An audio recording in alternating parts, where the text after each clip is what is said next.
All right, good. All right. All right, and welcome everyone to this edition of Xtreme Sports. We're definitely glad to be on this evening. Glad to be here in a much better conversation than we were the last time that we were here. We're gonna have some fun with this conversation tonight. I am your main host, the one, the only, the X Factor, Xavier McKnight. I'm here with a lot of great people in the building, including my brother, the one and only, Dolph. What's going on, bro? What's going on, my boy? How's everything with you? Everything's good, bro. You know, we blessed. We can't complain. That's a fact. And we have some other great individuals joining us in the building here tonight. My God brother's in the building. Jamal Hart's in the building, former defensive back at Albany State University. Yeah. Kenyatta Hendricks, Savannah State graduate, Hey, how y'all doing? basketball player, former conference champion, journalist, and also an author of a children's book. We're glad that she could join us here tonight. My good NABJ brother Lawrence Vaughn is in the building. I see my NABJ sis Meg Glover is in the building. Meg, what's going on, superstar? Oh my God. Hey, y'all doing? We good. You know we appreciate you being on with us tonight. And is anybody else in the building that would like to introduce themselves really quickly?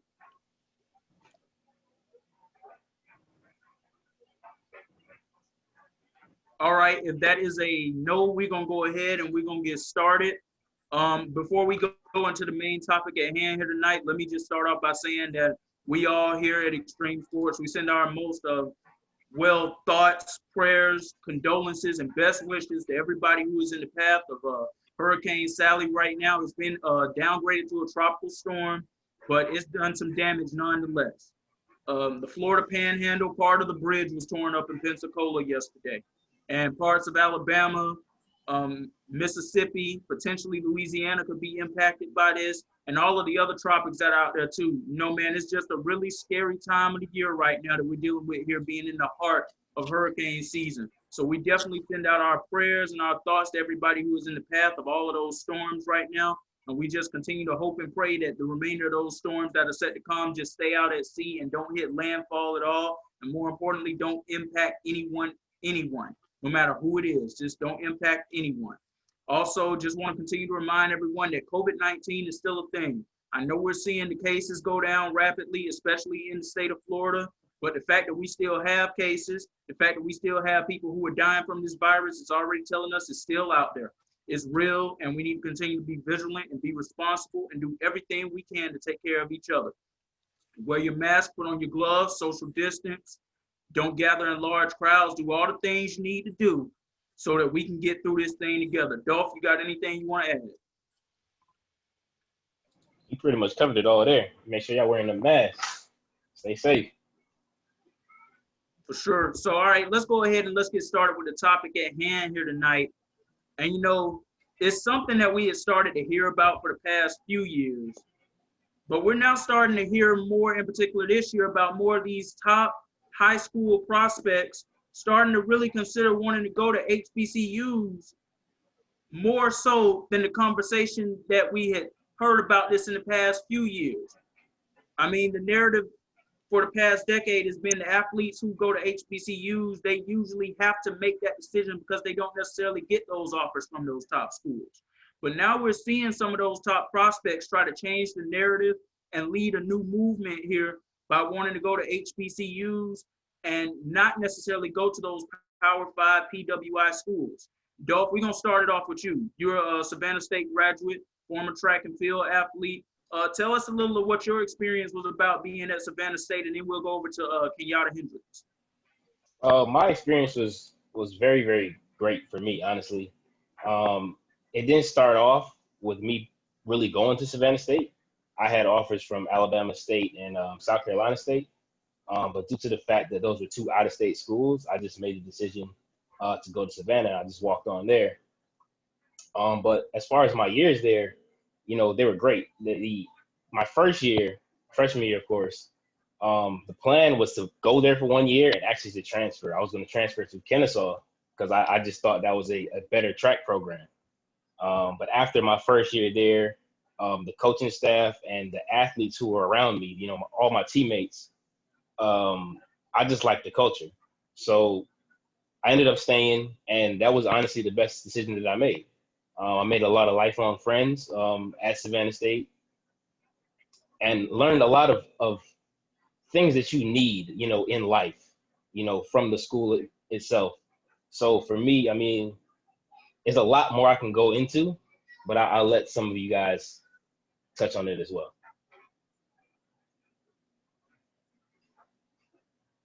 We know that you were molded at Savannah State by the great Theodore Ted Whitaker. Go. Shout out to Coach Whitaker, man. But Kenyatta, let's go to you next because you also Savannah State graduate. You spent all 4 of your years at Savannah State playing with the women's basketball team, making history with that team as well, winning a conference championship in the 2014-15 season. Share with us what your experience was like, but in particular when it came down to your selection process while you were still in high school. No doubt. Well, me ending up at Savannah State was more of one of those situations where I just believe I ended up where I was supposed to be. And when I say that, I mean, I had other offers and other opportunities, and I kind of went through a phase where I didn't know if I wanted to hoop on the next level. So I wasn't as responsive and stuff like that. But Savannah State was just really consistent and ended up being, that last school that was just really willing to, give me a scholarship. So I signed late, and that's how I ended up at Savannah State. But I mean, no question, it really turned out to be where I was supposed to be. And I was so glad that I chose Savannah State.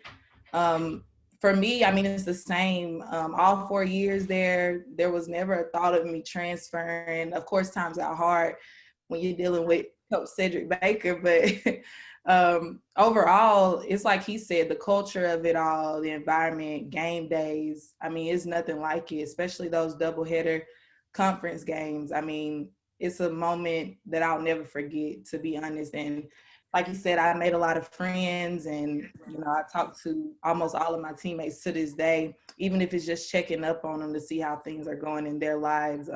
Savannah State really did have a major impact on me. All right, and let me bring Jamal into this conversation next because he went to Albany State University, so we're going to share some of this fellow HBCU love here. He attended Albany State for about a year or two, but I want to talk to Maul in particular because I know when it came down to Maul's high school selection process, that was different because it was a lot of us around the city at the time because Maul, like I said, that's my god brother. I've known Maul since we both came out the womb. Like, that's truly my brother from another right there. And when you talk about being on the football field, Maul is one of the greatest headhunters at defensive back I've ever seen in my life up close. So, Maul, talk to us real quick. Tell us what your experience was like when you were at Albany State as a student athlete there. I want to say thank y'all for having me. But my experience at Albany State University was a up and down shaky experience. I enjoyed it, not knocking it down. But it was definitely a life-changing experience. I had lots of offers to go play football and run track, or to go play basketball and run track. But they gave me really like the best offer, and the fact that it was in state, that kind of made it easier on me, so I didn't have to pay outside tuition and all that. But ain't nothing like the game days, the culture down there, everybody being family. The hype, everything was definitely there. So, like I say, the experience was great. It was kind of shaky for me, being at practice, being a student athlete and all that. It's definitely a game changer. So, for those who looking forward to going to HBCU, hey, take your chances, but make sure it feels like home when you go to college. If the school don't feel like home, then go visit other schools and other things like that, and hopefully you'll find the right one for you. Most definitely, for sure. That's definitely some good advice right there. Before I move into the next question, do we have any other former student athletes in the building, whether you went to an HBCU or not? Hi, I was a former student athlete at Savannah State. My name is Amelia Fuller.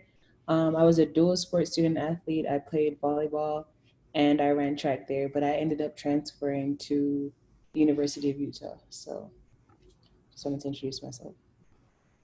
Okay, definitely, for sure. Can you tell us a little about what your experience was like at Savannah State for the time that you were there? Yeah, sure. It was a great experience. I met friends that lasted for a lifetime. I feel like they'll be in my life forever. It was good. I definitely enjoyed the culture. Definitely felt like a family, like I had a family there. I definitely do miss it, but you know, things happen and I ended up transferring. So, but it was a good experience. I enjoyed it there. Okay, and with that being said, I want to move on to the next question that we have for this. And I'll start it off with you. What was your first week like at Savannah State? Like, not your first week of classes, but the first week you were on campus and you were training and you were practicing, and just your first time really being on the campus. My first week, I was with the volleyball team, so I already had that culture, that family bonding experience with them because we did team activities, we practiced together, we had preseason together. It was different being away from home, being away from my family, but it's sad to say I didn't miss my family because I felt like I was around family. Um, I don't know, I enjoyed it. I really do. I really did. All right, Dolph, let me come back to you next on this. What was your first week like at good old SSU, bro? You know, your first week being on the campus, training, meeting the other student athletes, getting acclimated to the campus, meeting your coaches, all those types of things. Could you figure out in that first week whether you had made the right decision? Did you feel like it was the wrong decision? Or could you not figure it out that soon? Well, for me, like that first week was great. You know, just doing different things that I probably hadn't done before. Of course, going out and meeting new people, um, meeting my coaches and stuff like that. But after that first week, I mean, I knew I had made the right decision because along with meeting all the new people that I met, I knew I had people who came to the school with me. So I had a cousin with me. I had a former teammate from high school. So I know I had people with me that even if, I hadn't met great people that first week, I had some people I could rely on to say, I'm going to go through this journey with them to start off, of course. So for me, I mean, after that first week, I knew I had made the right decision because it was honestly great.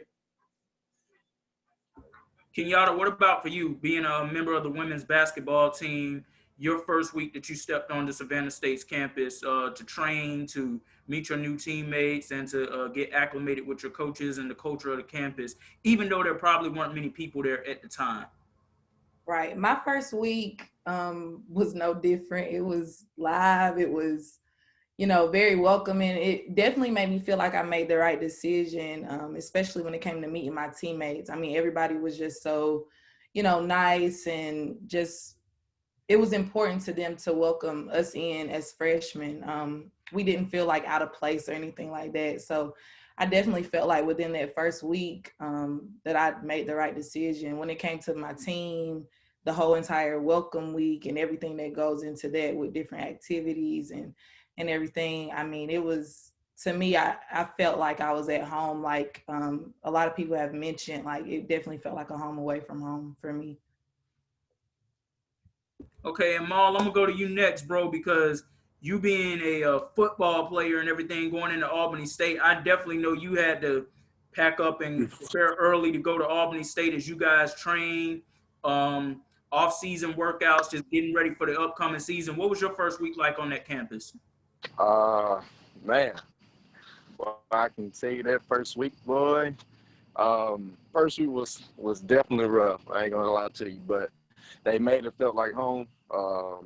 They welcomed everybody, all the freshmen. They showed us everything. But just into the time and practice, and also learning how to put in, work schedule and studying and all that.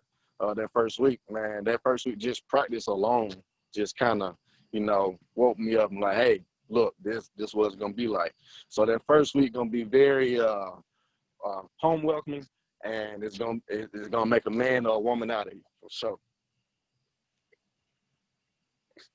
All right, and let me go to the next question simply by asking everybody this one here. And this is going to be a slight uncomfortable question, but I mean, it is what it is. And we all attended HBCUs here.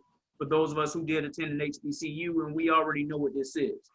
We know that historically Black college universities are usually not the best funded schools. So with that being said, as former student athletes of these programs, and Kenyatta, I'd like to start this one off with you, especially with your experience at Savannah State, being a part of a championship winning culture and things like that. Were there times where you felt like maybe you guys weren't necessarily getting everything that you should be getting due to the lack of funding that may have been coming into the university, as far as training facilities and the best nutritional plans that they could create for you guys? I mean, do you feel like that you missed out on something right there, or were you fine with how everything was?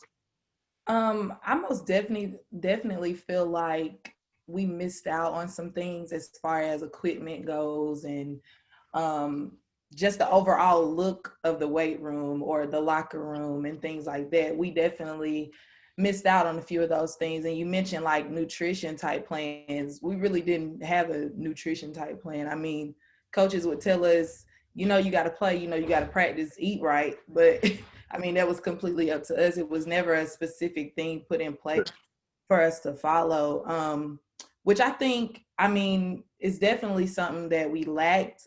We made the most out of what we had, no doubt, just as far as what we had in the weight room and taking up different things like yoga, for instance. Like, we made the most out of what we had for sure. But I definitely feel like that is a major issue when it comes to going to a HBCU. And I honestly think, I know sometimes you'll hear people say, people should consider HBCUs over D1s. And I think you forget that a HBCU can be a Division I school, because it once was, or Savannah State was, it's not anymore. But there are other HBCUs that are D1. But I think when people say stuff like that, it's because of the facilities and the lack of funding, and it just doesn't have that powerhouse look. But we definitely made the most out of what we had for sure. But I do believe, we could have had more things and more options in that category. Let me go to O'Nelia next, because you being a dual sport athlete at Savannah State, but I'm going to speak in particular to the track and field program, because I talked to Coach Whitaker quite a bit when I was at Savannah State as a student journalist working for the Savannah State Tigers Roar student newspaper. And I know one of the biggest things he stressed to you guys as student athletes was nutrition. So with that being said, do you feel like that Savannah State provided you the best opportunity with the best nutrition that they possibly could, or was the lack of funding hurting in that department, as well as the training facilities too? The lack of funding definitely hurt us in that department. Comparing like my experience at Savannah State to my experience here, there was no nutritional program for us set up like here at the University of Utah. Like, we have people working with us, we have nutritionists, we have a fueling station, to make sure that we never go into practice hungry or we never leave. We are always able to get a snack after practice. So the lack of funding, it definitely is like a major factor in that. So yeah. Ma, you go ahead and you go next on this one.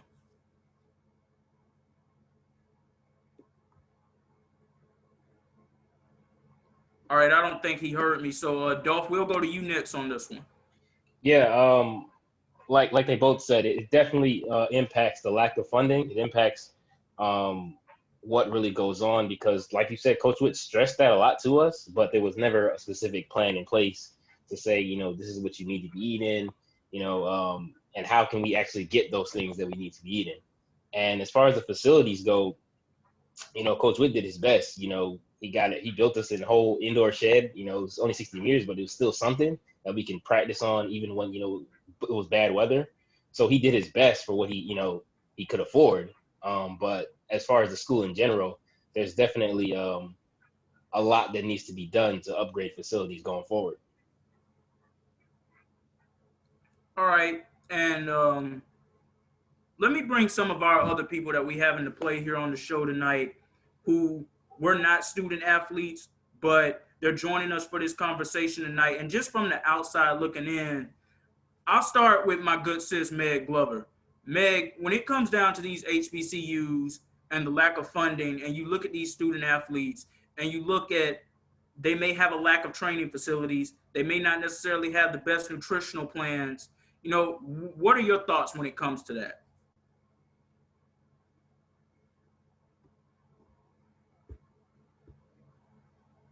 Yikes, my bad. It's unfortunate because clearly HBCUs just don't get the type of support, the type of funding that these bigger D1 universities do get. I mean, it's unfortunate. I mean, I even look at that when I'm covering my high school athletes and I go look at the predominantly Black high schools. It's the same thing with them. They, you know, they only get so much support from the public schools, or so much support from even alumni trying to stretch pennies at that point. It's just all around an unfortunate situation. Let me try going back to Jamal next on this question. Him being at Albany State the time that he was there, the lack of training facilities in that time, the lack of a nutritional plan that you guys had to deal with as student athletes at that university. Do you feel it was something that held you guys back as student athletes, or were you fine with what you had to deal with because you understood that the schools were limited to what they could do?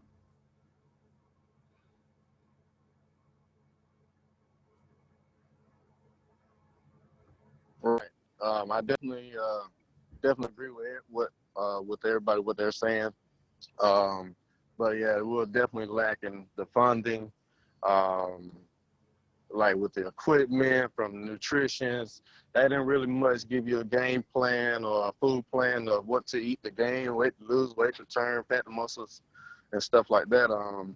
So it was definitely a lacking that, and missing out on opportunities, you know, to do other things. But yeah, definitely wasn't met on that end.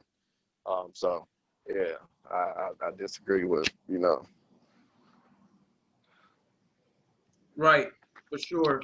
And let me add one other point to this thing. And I'm talking to my Savannah State people in particular right here. If you went through this at your school or you saw this at your school, feel free to chime in on this too. But what didn't help us is when we would be at football games, at the end of every quarter, we would watch our athletic director and our university president out there on the field taking a check from somebody. That wouldn't always be helpful. And then it'll always come back to the conversation of lack of funding. So Randolph and Kenyatta, I'm gonna go to Kenyatta first on this one.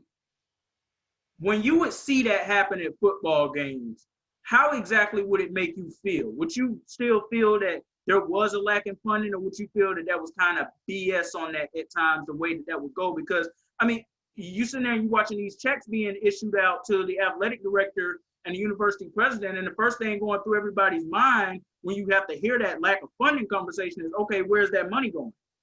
I was going to say that will always be my first question, like, where's the money? Because, you know, we're not seeing it put into the field or the stadium or anything else. So, I mean, that will always be my first question about, like, where's the money going? And I would have that conversation with my teammates as well. We were always asking ourselves, like, what was Savannah State doing with that money? But, I mean, yeah, so I can definitely feel where you're coming from, because those were exactly my thoughts, for sure. Yeah, when I first got there, I used to see that happening quite often. I'm like, all right, cool. You know, we got money coming into the school. And then, like, second year, you see nothing's changing. The third year, nothing's changing. I'm like, yo, all right, so we've been getting all this money. Like, where is it going? So that's all. That was definitely the biggest thing. What happened to all that money? And then, you know, we had that meeting, I think it was my junior year, saying this program was dropping to Division II because of financial issues. It's kind of like, all right, so what has really been going on? So. And for us three in particular, we came to Savannah State around a time where it looked like everything was all good with the athletics department. Like I said, Kenyatta was a part of the 2014-2015 women's basketball team that won the MEAC championship. 2 years before that, the baseball program had won the MEAC championship. A year before that, the men's basketball program had won a share of the regular season MEAC championship. So it appeared that we were coming into Savannah State at a good time. But around 2016 and 2017, we could tell the wheels were falling off. And there was nothing they could do to pick themselves up at that point. Does anybody else have anything else they'd like to contribute to this conversation? Oh yeah, I could chime in. So, so for those who don't know, I went to Morgan State, which it's one of the Division I HBCUs, and I guess as far as the money thing, I feel like, yeah, I mean, our president is the king of that. You know, this man always ready for a photo. I mean, and not like that it's necessarily a bad thing, but like he's always ready for a photo op. You know, he always got them checks coming in, and then there are times where, I mean, we started to see it with the football team. Like, you know, they got a new stadium, a new turf field, you know, so they started doing some things. But there are times like my last year and a half, I'm basically commuting to school because it's not enough dorm space. You know, they got buildings on campus that are just like one or two buildings that are empty, but like you would see stuff popping up. So, I mean, now we're starting to see, like, we just got a new, what's it called? A new financial aid building, but like it was things like that we were asking. Like, we're starting to see it now. So it's good. But like, there was a minute where people were like, it was a running joke. Like, there would be people like, oh, you know, he always got these checks, like, where is this money going? And then, like, I mean, but now, good, thankfully, it is finally starting to come through. So I guess that is a good thing. No, I definitely feel where you're coming from on that, because Kenyatta and Dolph and even O'Nelia, they can speak to this. We started to see new buildings being built on Savannah State around that time too. As a matter of fact, as we were all preparing to leave out, they were ushering in a new science and technology building on the campus. And we would sit there and we're like, there's nothing wrong with the building that you have for science right now. So what's the purpose of you building this new building right now? And we have other needs that are going on campus. And not to mention, we have an athletics program that is now going to Division II. And we've been being told for the past 2 to 3 years that everything was all good. So I definitely understand where you're coming from when you say that. Let me bring Lawrence into this conversation real quick, because he attends Morehouse College, and we don't necessarily hear about Morehouse having a lot of financial issues. But Lawrence, have you ever been at your football games or your school's athletic events and seen where the athletic director and the university president may be out there accepting checks in a certain amount from certain people? And if so, how would you feel about that? I feel like if they were to do so, that they would need to necessarily like do a better job, because it's definitely not shown. Like, if they are accepting money, like what's been said before, like, where is that money going? Because like, I went to high school in Texas where like football is huge, and so even the high schools look better than a lot of colleges. I know for me, my high school does look better than even Morehouse as it stands right now.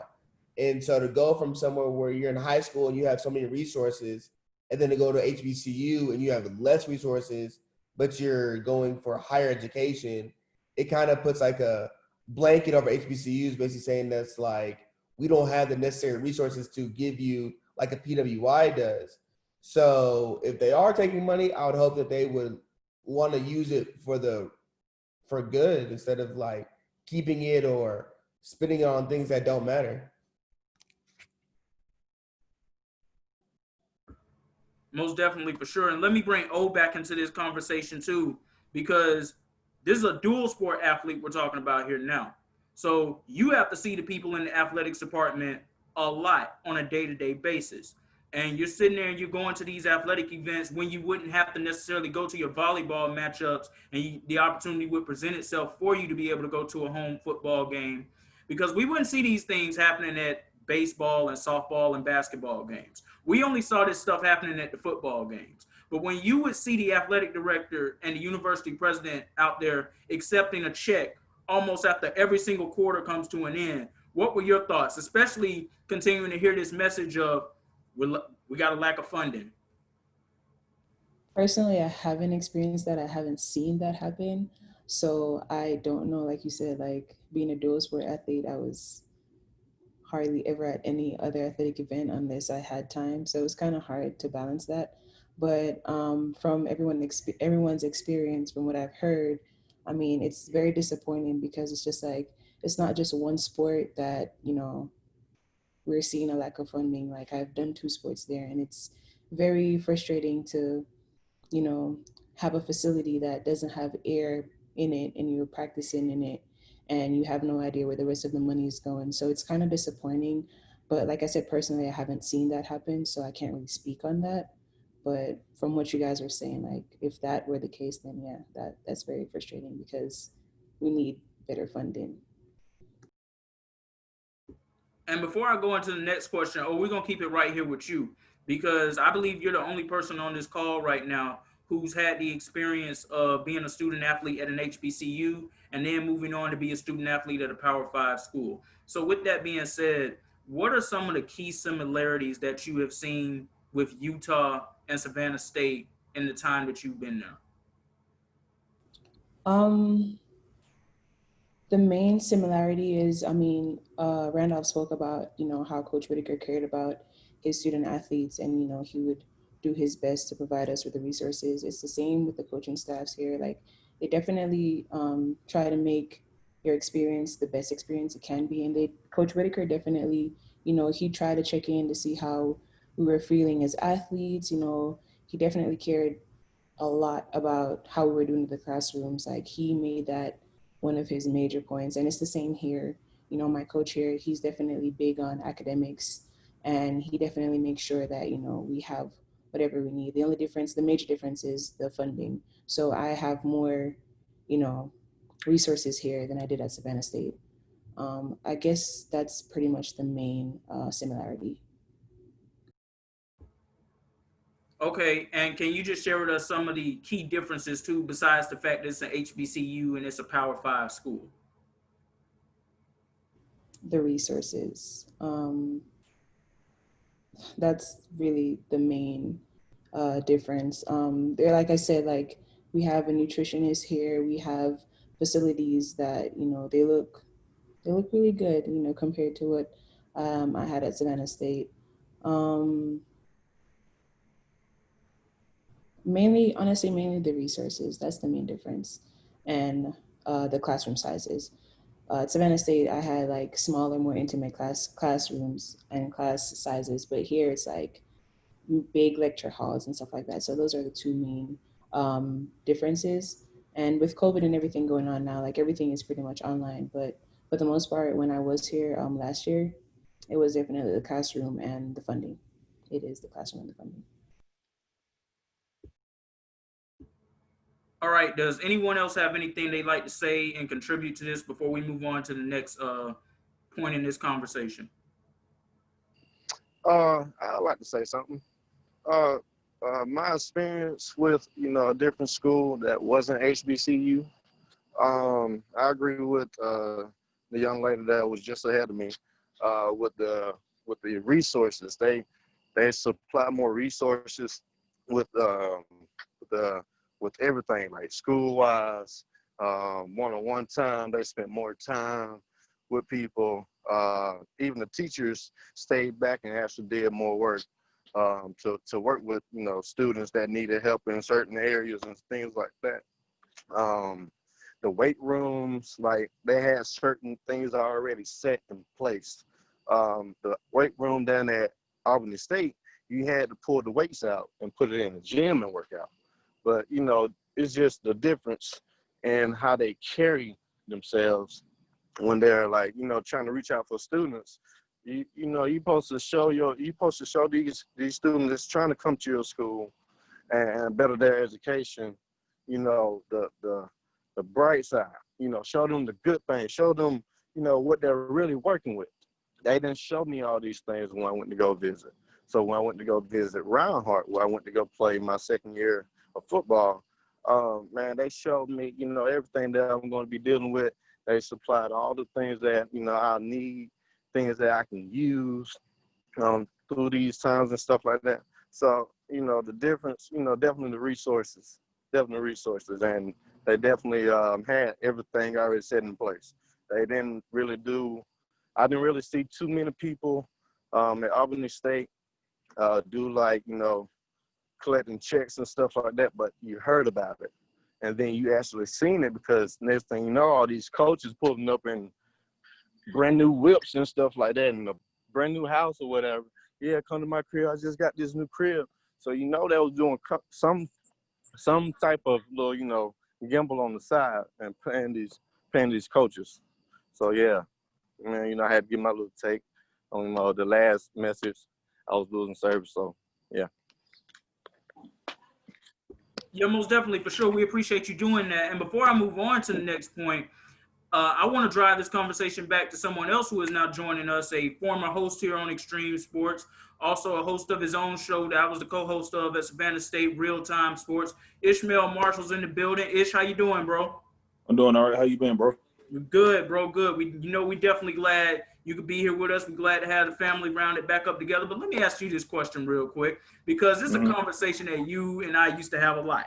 Now, we never actually addressed this at Xtreme Sports at Savannah State because we didn't necessarily want to stir up a pot. Right. But let's just be real about this right now. We would always hear this conversation and hear all these rumbles around campus about there's a lack of funding in the athletic department.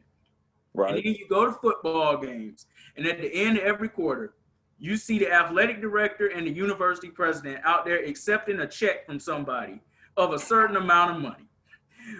What exactly were your thoughts on seeing that stuff? I mean, were you like, okay, like maybe that money's going towards something else, or were you like, man, that's total BS that we hearing that there's a lack of funding in the athletic department? And then on top of that, I know you had to be sitting there asking yourself, where is that money going? Of course, I always ask myself where all that money going. I mean, how in the world are you gonna have us playing for all these millions, and you talking about all the department is underfunded? Like, that don't make any sense. Like, that's just ridiculous. But my thoughts was, you know, at first, you know, you basically using players as a sacrifice lamb to make other players, you know, look good. So, you know, when they get drafted to the NFL, they play their highlights of them playing in the draft. You know, you see clips of them intercepting the balls, scoring touchdowns, tackling people and all that. And I was like, nah, heck no, that's just wrong right there. You know, that's ridiculous. And the other thing I thought was, you know, that why, if they know the history of, you know, HBCUs, that Grambling State, Tennessee State, and another school was the foundation of the NFL getting started. So you kind of tarnishing the HBCU history by doing that, giving these money to these PWIs and using us as sacrifice lambs. No, for sure. And I definitely appreciate you speaking on it, because now that leads me into going into our next point where we're going with this.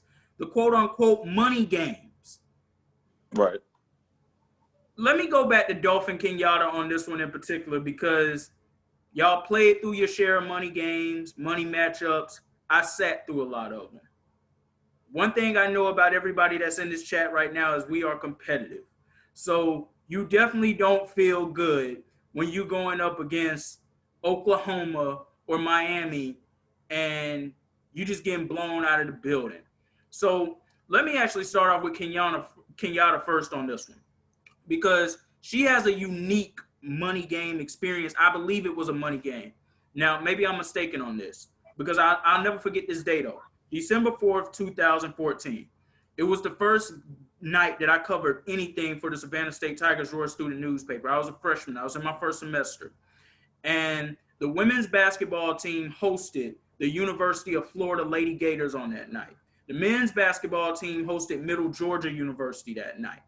And to everybody's surprise, I believe, except for maybe the Lady Tigers at Savannah State on that basketball team at the time, they beat the women Gators out of Florida. Now, they weren't necessarily one of the powerhouse teams of the NCAA at the time, but that's still the University of Florida, and those are still the Lady Gators, and this is Savannah State. And, you know, well, they had some dogs on that team too. Ezene Kalu, as Randolph used to refer to as Labrina James, Bria Dorsey, Jasmine Norman, Kenyatta Hendricks, Tyonda Davis, and some other great players that they had on that team too. Kenyatta, can you tell us a little of just how you felt about the money game experience that you all would have to go through?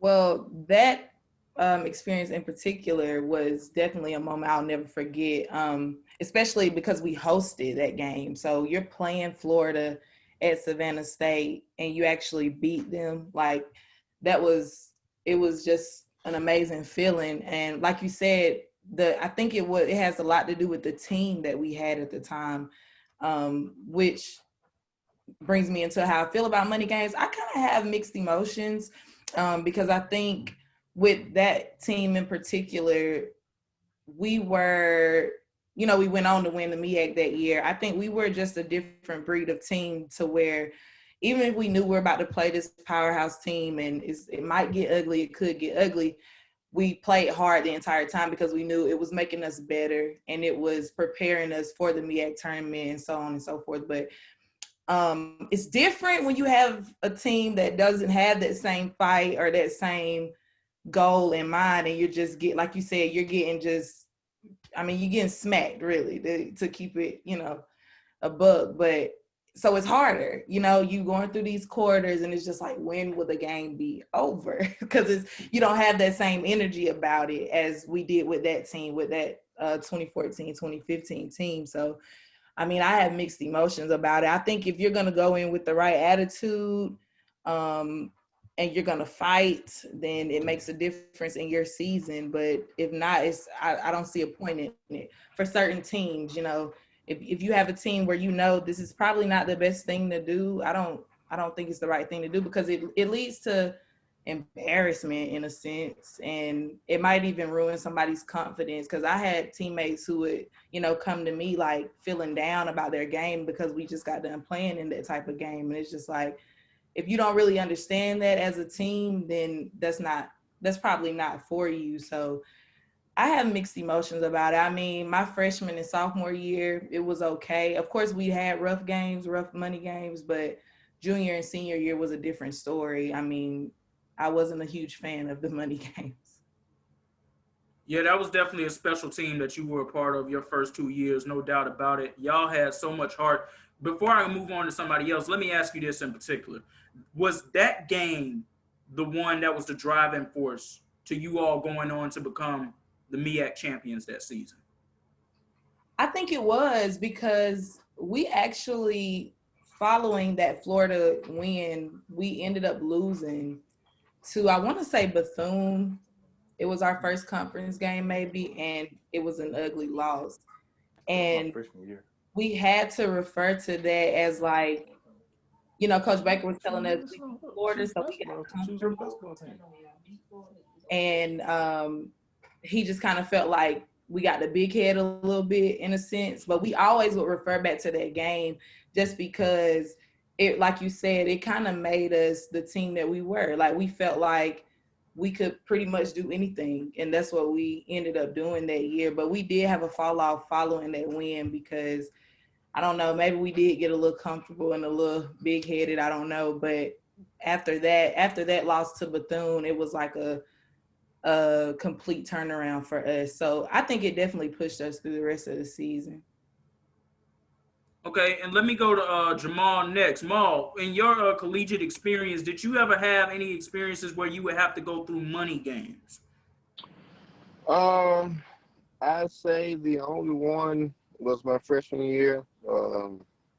Valdosta State was the quote unquote money game for us. But it's definitely how you prepare, how you go into that, how the team play together. If you know that team, got some, just having that mindset. Whether you win, you lose, you win there with a fight. But shoot, man, that's really the only one. Now, let me bring my good NABJ brother, Devin Ashby, back into this conversation, because I know we've had conversations about this before in the past, where we start talking about these money games, and we haven't necessarily gone too far in depth about how we feel about it, because we're not former collegiate student athletes nonetheless, but we have to sit there, and especially being members of the student media programs, we have to go back and we have to write about this stuff. Or we might have to do news packages or all of that type of stuff on this stuff. And at the end of the day, you don't feel good about it because that's your school. That's your team. And these are people who you have to come in contact with on a day-to-day basis. And you also don't know how somebody might check you about some of the things that you have to say too. Yeah, man. But yeah, as far as the money games, I kind of feel both ways. Like, on one hand, I understand it. On the other hand, it's like, yo, it's embarrassing. And then even more I played football in high school, which, I mean, obviously isn't the same thing, but I just know as a fact that, like, it's hard if you start a year off 0-1 or 0-2, which is generally the money games tend to be early in the year. It's hard to rebound from that. Like, it's really hard to just kind of get things on track. So it seemed like and especially at Morgan, being a program that wasn't very good when I was there and hasn't really been good since I've been gone,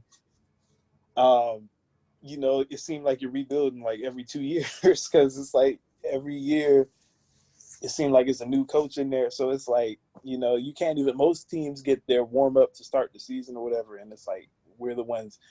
But then on the flip side, every now and then, like we saw with Howard a couple of years ago with Kayla Newton, an upset is, I mean, anybody can get it on any given weekend or Saturday night or whatever, but it's very extremely rare for us to do that. Or like North Carolina A&T, they've had a couple upset wins.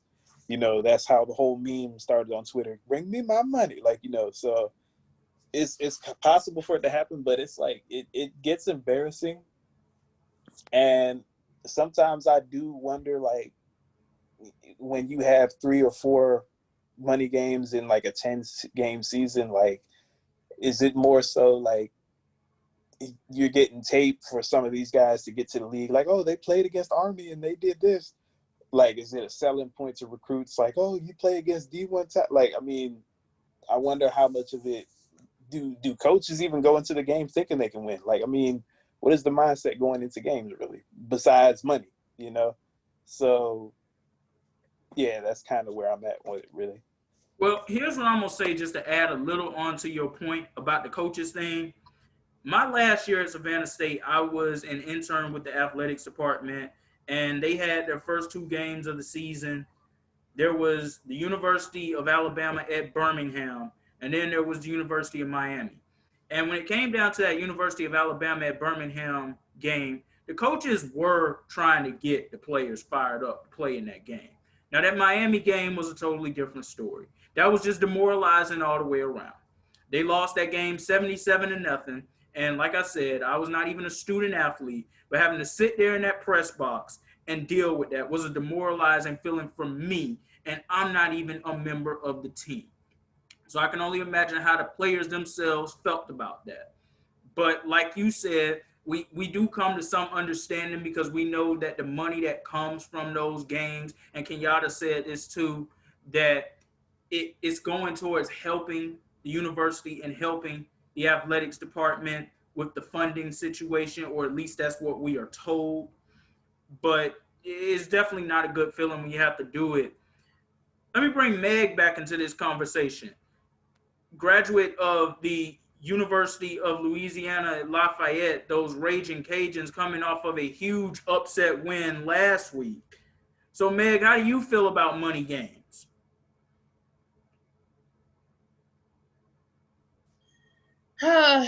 It's kind of hard to say how I feel about it, because I know someone mentioned earlier that you might go into a game or whatever the case may be, and and like it's a possibility you don't get smacked. But I don't know. I think it's the fact that, I guess, as a reporter and someone who just follows sports and kind of just used to seeing it like that, so I guess I'm kind of numb to it, and I hate to say it like that. But I mean, it really just like a scam for, well, I didn't say scam, let me not say it like that. But it's really a pro and a con to it in all aspects. So that's the way I see it. I mean, even for athletes, for maybe a smaller division program or whatever, they have the opportunity to get better. And that's sometimes how that program sees it, and then then we getting paid too. But I don't really see too much of a pro from the bigger school, in a sense.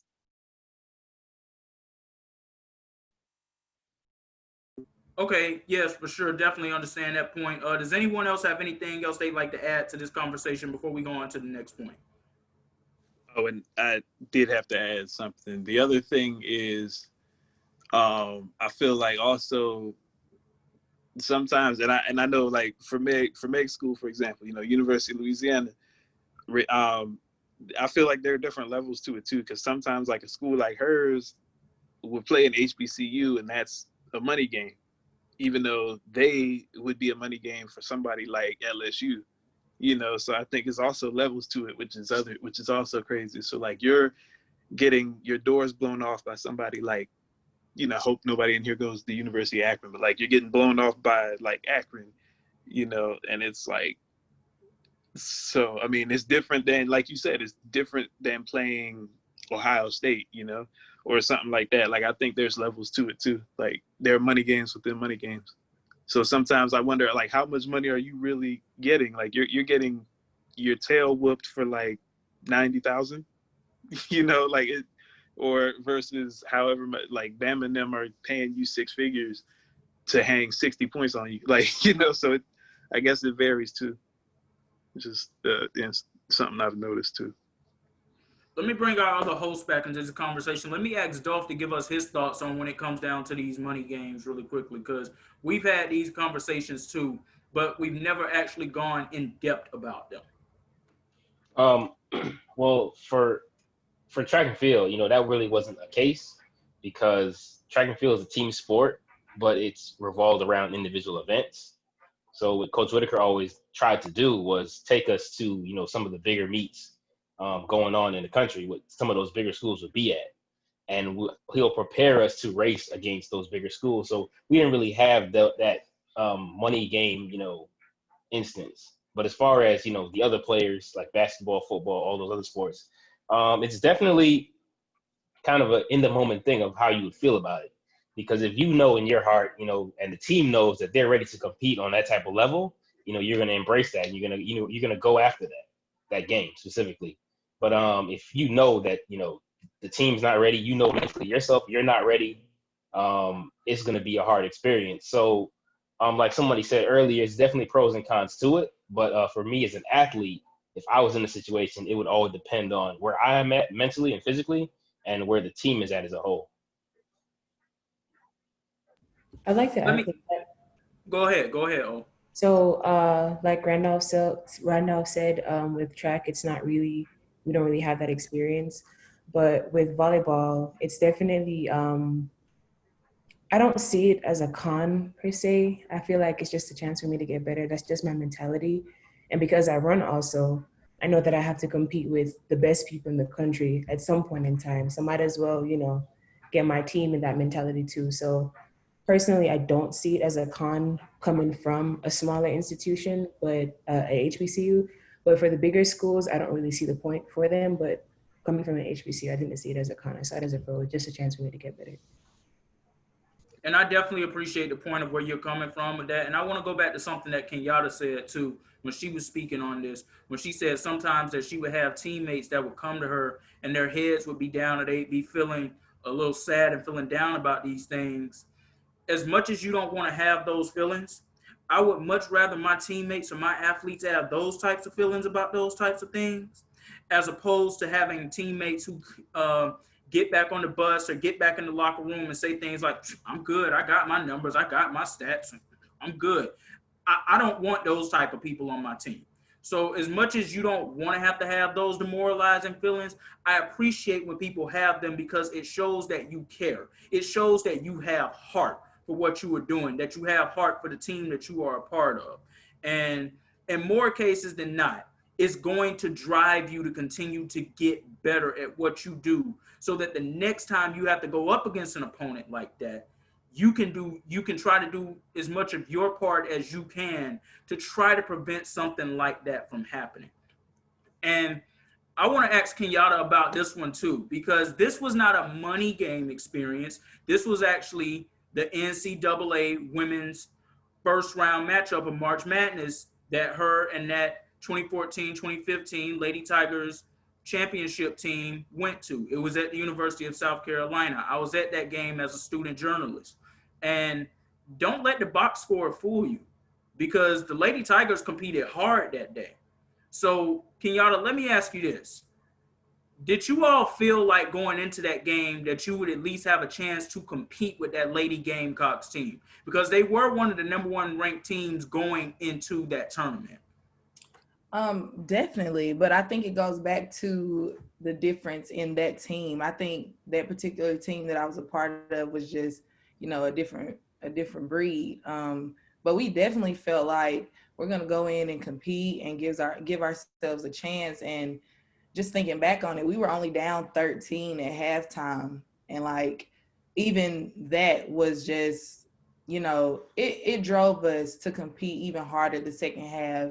Second half things kind of got away from us, but it definitely, South Carolina had to fight. And it wasn't just they were going to walk over us because it was, the first round of the tournament. But yeah, most definitely. We felt motivated, and we felt like we're going to go out here and give it our all. I was coming off of an ankle injury actually during that game, but I fought as hard as I could, and I played as hard as I could, trying to, give us a chance. And like I said, we kind of had a chance. It wasn't easy for the Gamecocks at all.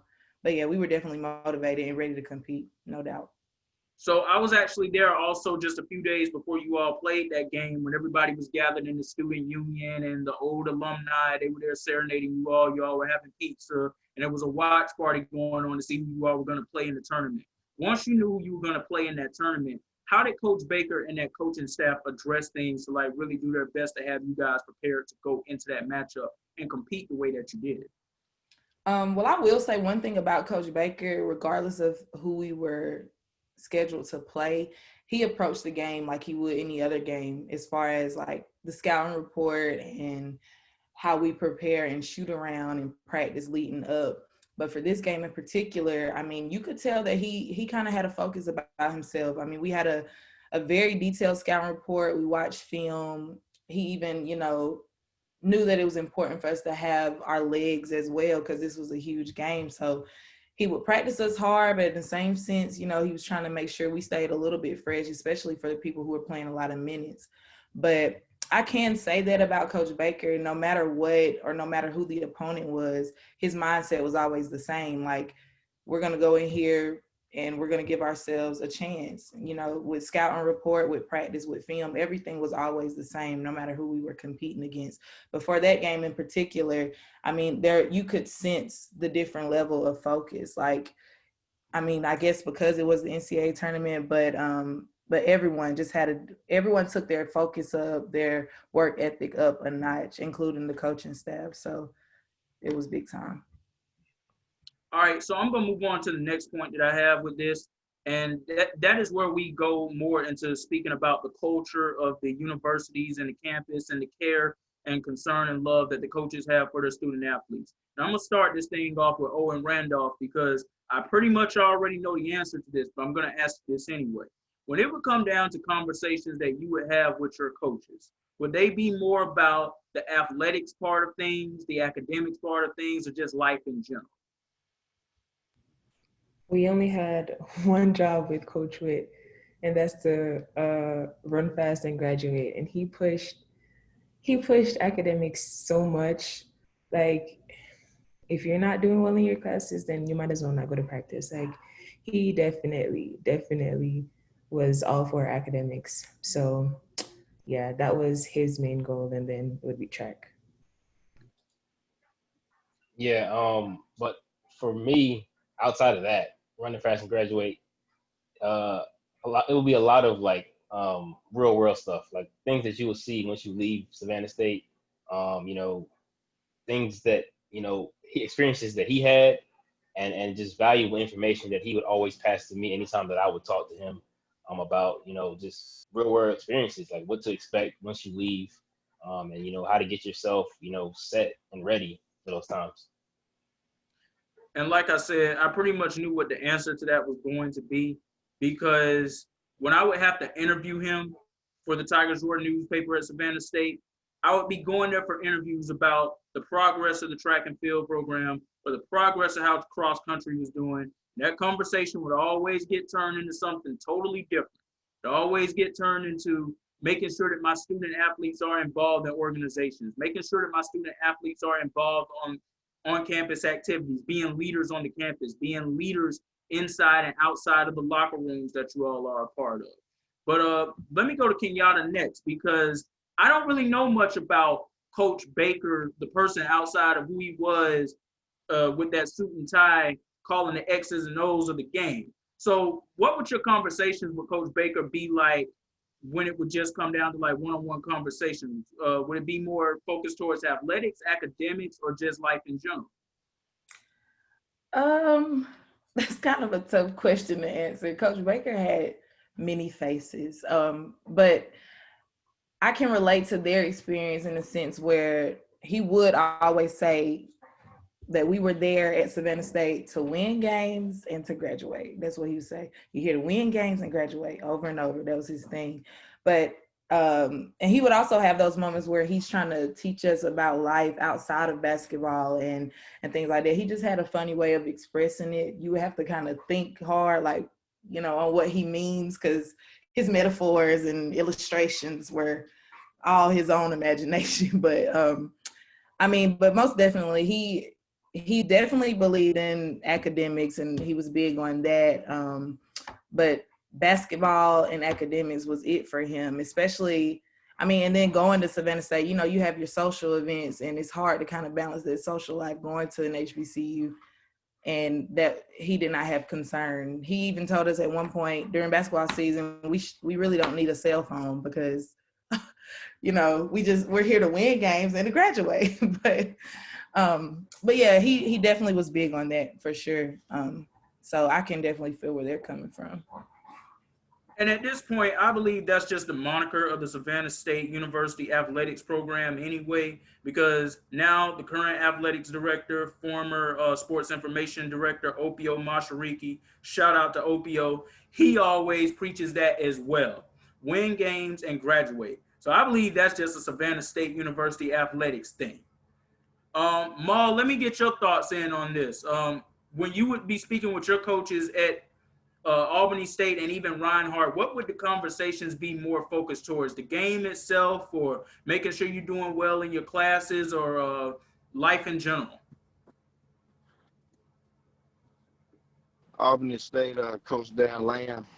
Coach Dan, yeah, we'll call him Coach Dan. He was pretty much laid back.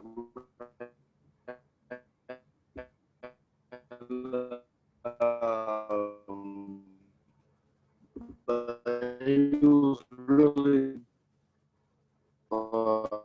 more present, like pushing on, like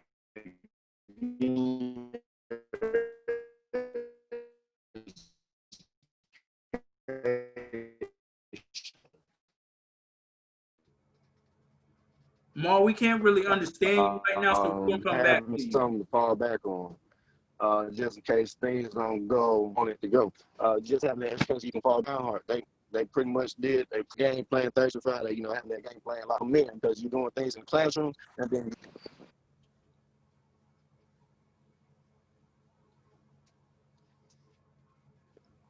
All right, and let me move on to the next point in this conversation really quickly, and we're actually going to move on to our second topic here at hand, and that would be the HBCU move that shook the world this summer, and that was Makur, a top high school prospect in the country, choosing to go to Howard over going to other Power 5 schools, Kentucky being the most notable out of all of them. Dev, I'm going to start with you first, bro, because we had a full conversation about this, but we haven't really addressed if this is really the start of a movement or this is a flash in the pan type of moment. So what are your thoughts when it comes down to what Makur did? Because it definitely shook the collegiate sports world up. ESPN was talking about it for a full day. Mm-hmm. I feel like, at least in basketball and not so much the other sports, it definitely could be the start of a movement, because he's not the first person, and he's not the only person. Like, he's the one that's doing it in this class. But I've seen, like, the guy Mikey Williams, who's like Instagram famous and everybody knows and is talking about him. He has a couple of them on his list. There's a guy who's looking at Morgan from Canada. I can't think of his name, but he's class of 2023, and he's looking at Morgan. So it seems like something that is not just for show, but it seems like something these dudes are really picking up on. But I think it may take a minute for football to come around, because football is a whole different dynamic. It's way more guys. Like football is going to take one of the top quarterbacks to decide, hey, I want to go to North Carolina A&T, for example, or FAMU, because those are the two that are always winning. If a quarterback does it, I feel like it could start in football, but like it's going to take more than like a receiver or a defensive back. But in basketball, it's like, it's 5 dudes on the court, and, one guy can change the whole dynamic. So, and if you get like a second dude to follow you there, like that's 2 of your 5 right there who can just light it up on anybody. But the other thing is also, is he like the real deal? Like, if he goes to Howard and doesn't just dominate, are people going to ask questions and wonder, like, well, this dude didn't have a choice but to go, like,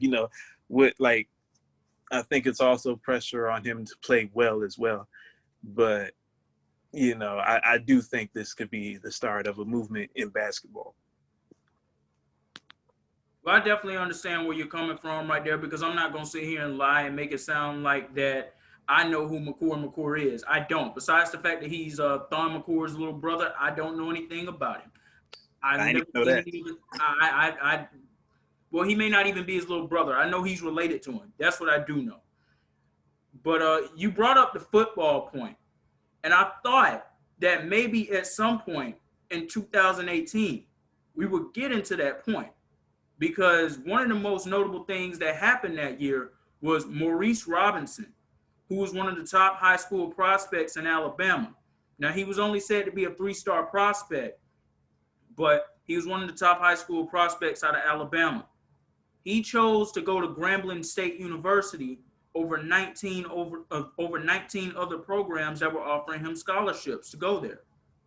Most notably, even the University of Alabama, who at the time was still a perennial championship powerhouse. Not saying that they aren't now, but they were coming off of another championship. And he flat out was just like, no, I'm going to Grambling. I thought that would have been a move that would have shifted that in college football. But as you said, maybe it's going to take more of a quarterback to do this. Had Justin Fields made a move like this when he was in high school, maybe that could have shifted the dynamic a little differently. I don't know. But I feel that we are starting to see a change in things for sure. You spoke there a little about Mikey Williams. Let me bring Lawrence into this conversation, because we've talked about this as well. Lawrence, when it came down to Makur's move that he made to go to Howard over any of the other Power 5 schools, just what were your initial thoughts on that? I loved it. I felt like it was really that domino piece that needed to happen to get the spotlight on HBCUs.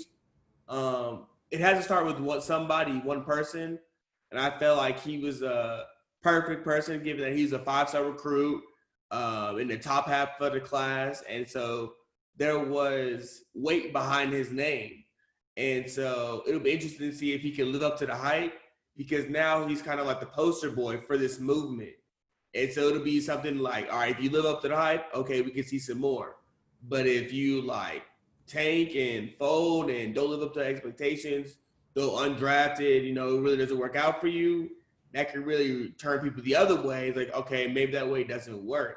So I'm really proud for what he did. And I'm hoping that, Mikey, maybe Bronny can follow in his footsteps. I definitely believe that if LeBron has any say-so in all of this, he will definitely encourage Bronny to go to an HBCU at this point with the change that we are seeing when it comes to the culture. Ish, let me get your thoughts on this. Makur, July 3rd, it shook up the entire collegiate sports world. And for a day, it had ESPN having Howard out there front and center. So when you saw this young man make his move, what were your thoughts?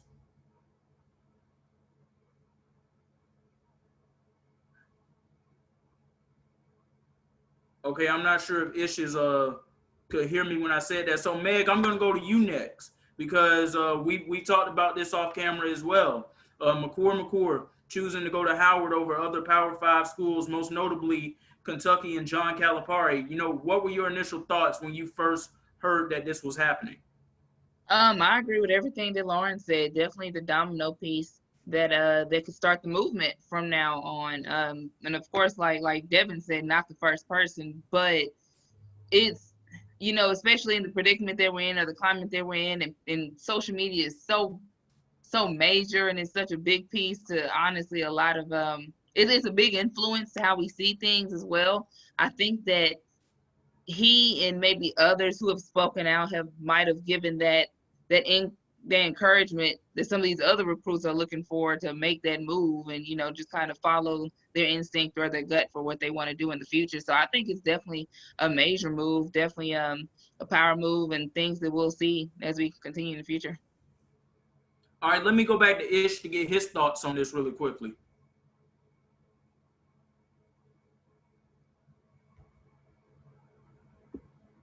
All right, we having some technical difficulties on that side right there. Dolph, let me come back to you in this conversation. I'm right here, bro. Okay, we got you. All right. My initial thoughts was I was just happy to see someone finally step up to make a decision like that in this type of climate. I always said that in order for HBCUs to get a change, someone has to make a step. And I was just proud of him at a young age to not fall in the peer pressure of wanting to follow everyone's steps to think that they can get to what they can get to is through a PWI. And I think that what I'm hoping for is that he succeeds and that he can get to the NBA. That way more can make that step. Dolph, let me come back to you on this because you and I, we never really spoke about this, but when Makur announced his move to go to Howard earlier this year on July 3rd, what were your thoughts? It's about time that somebody took that step and has made that decision to commit to an HBCU. So like Ish said, hopefully I'm wishing him all the best. And like everyone else said, this can be the start of a domino effect, because if he goes there and you start seeing some type of blossoming from that program, you can start seeing some of these other big stars eventually taking their talents to HBCUs, and then just start this movement of getting not only basketball players, but other sports as well to HBCUs. Definitely agree with you on all of that there. Does anyone else have any other thoughts they'd like to add to this? Yeah, also shout out to Chris Paul, because he's been, besides just the outfits, which I love, and the shoes and stuff, he's been one of those guys with a platform who's been very vocal, and now he's, I mean, at least in talks about making a documentary to explore HBCU basketball, you know. So shout out to him for his awareness campaign, I guess you could call it. Well, that actually leads me into my next question where I want to go with this. But before I do that, does anyone have any other thoughts they'd like to share about their feelings about the move that Makur made?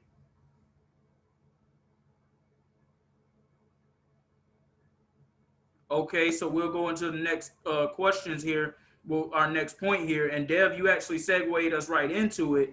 And that was Chris Paul in particular being down in the NBA bubble. He played 15 games down in the bubble, 8 of the seeding games, 7 playoff games. And in every single one of those games, he had paraphernalia of a different HBCU every single night. Now, as much as we love that, there were some people out there who were sitting there saying this is nothing but clout chasing. So I just have to ask the question. Does everyone feel that that was genuine, or do you feel that it was also some form of clout chasing in some sort of way? Can I start? Go ahead. Okay. I think when people were first doing it, it felt kind of along the lines of clout chasing, because I'm like wondering like, oh, y'all wearing the merch and stuff, but is anybody opening their pocketbooks or wallets, or like, are y'all really trying to help us spread? Because this is every day for us as HBCU graduates and alumni and whatever else we are. So I was wondering, but I'm like, Chris Paul's really been kind of walking that walk, and there are some people I feel like it's like, oh, it's nice and trendy, but hey, but I think for him in particular, it's genuine. The only problem I had is that his team wears blue and orange, and I ain't see no Morgan State outfits. But other than that, I ain't had no problem with it. Well, I already told you what the deal was with that right there, and I know my Savannah State people here can appreciate what I'm about to say. He had to rock that real orange and blue first. He was getting it, y'all, but unfortunately, the Rockets knocked him out of the playoffs. Now, had he been able to play against the Lakers, you would have saw that Morgan State orange and blue. But he had to rock that real orange and blue out of 1890 first, off of Illustrious University by the Sea. So, he had to do it right first. But, in all seriousness, all love to Morgan State and all HBCUs out there, man. We're not about divisiveness here. We all about unity. But, does anybody else have any other points they want to add to this? Just your thoughts when you saw Chris Paul down in the NBA bubble wearing that HBCU paraphernalia. Did you feel it was genuine, or did you feel it was clout chasing?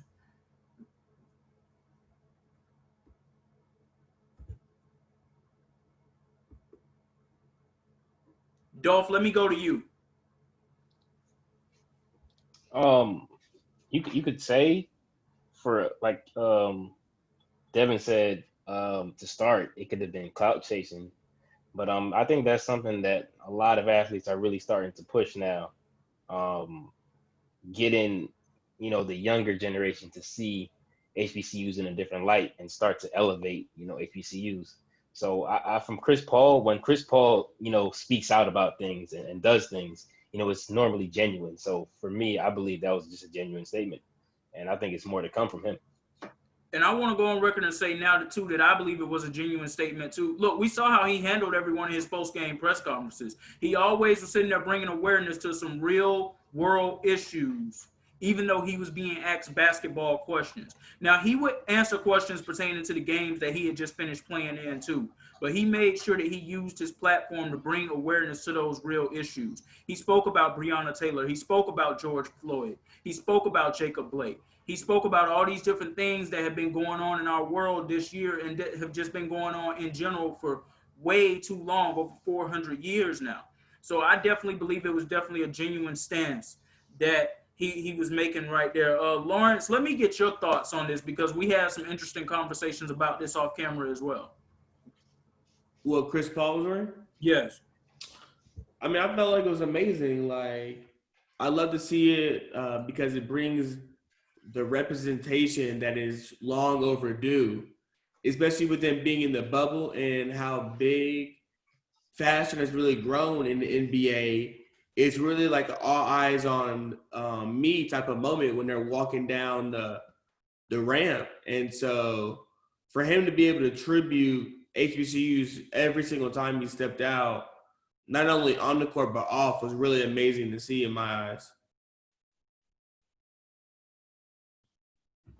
Meg, let me go to you next just to get your initial thoughts on it. Let me switch this up just a little. How do you feel about the people who were saying that this was a form of clout chasing when he was doing everything that he was to bring awareness to these issues that we have going on that so many have been silent on? Honestly, I've never even seen the tweets or, whatever negative energy they was putting about him. I only saw good stuff about it, to be honest. And so, like you mentioned earlier, Chris Paul does his part in the community, straight up. So I think that's something that someone else wants to try and pick apart. about who he is and his character and who he represents, I don't see any problem with. And on top of that, in the predicament they were in when all eyes were on the bubble, you know, pre-football and everything else coming back, like he definitely used his platform when he knows that everybody's watching the games at the time. And I mean, you know, I think he was great. It was a great idea for sure. Most definitely, for sure. Ish, you have any thoughts you want to add to this? I just want to say my thoughts was I just appreciate him for just doing that. You know, he didn't have to do it. He didn't have to get customized Albany State, Savannah State, or Fort Valley State shoes. He didn't have to represent HBCUs. He had to do none of that. So I was just very appreciative of it. I just wished, you know, others could have, you know, hopped on the bandwagon as well and joined them and, you know, show representation of HBCUs. But as far as him doing it for clout, I doubt that he did it for clout.